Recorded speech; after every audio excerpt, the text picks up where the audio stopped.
To many, Man o' War is just a location on a GPS, but to those steeped in the history of thoroughbred racing, he was a champion who had no equal.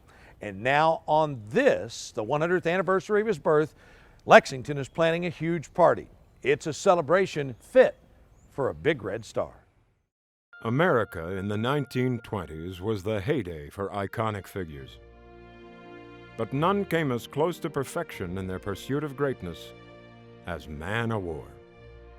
And Kentucky horseman Preston Madden says Man o' War's impact cannot be overstated. He was a star and led many people to admire him, and therein he was great press for the horse industry, because in those days they used to put the headlines in the paper. It was a great thing for racing. Man o' War debuted on June 6, 1919 with a 6-length win at Belmont Park. He lost only once in 21 starts, and that defeat merely enhanced his legendary status. Man o' War finished his racing career with 3 world records, 2 American records, and 7 track records. And an Associated Press survey ranked him as the greatest horse of the 20th century.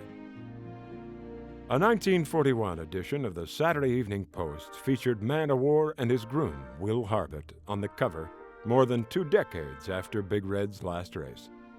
It was a tribute to a horse who drew some 50,000 fans a year to his retirement home at Faraway Farm in Kentucky. One of those fans was a Kentucky teenager whose father put the first halter on a young Man o' War.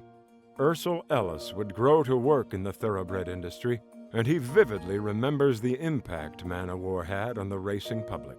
It was remarkable because people saw different things in him, but if you were anywhere, if ever been around horses before, I mean, he really made an impact on you. It was always fun to watch him turn him out because he would take off running like you never saw before in your life, and it was unbelievable the power that horse had. Man o' War inspired a legion of racing fans.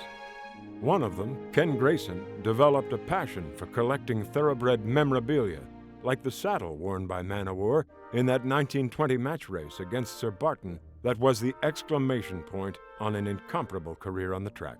I think Man o' War was not only great in his time, I think Man o' War would have been great in any era. Man o' War was the original Big Red.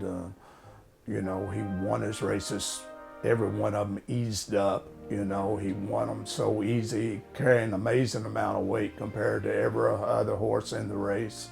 He set track records, world records. When Man o' War died on November 1st, 1947, the funeral was the subject of a national radio broadcast. The broadcast of the burial services of Man o' War.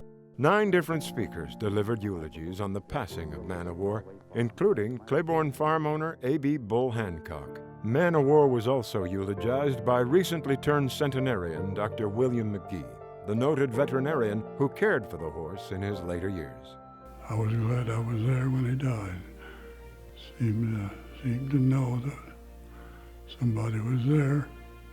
Owner Sam Riddle turned down an offer to sell Man o' War for $1 million, and it would be 35 years before another horse would command that kind of price tag.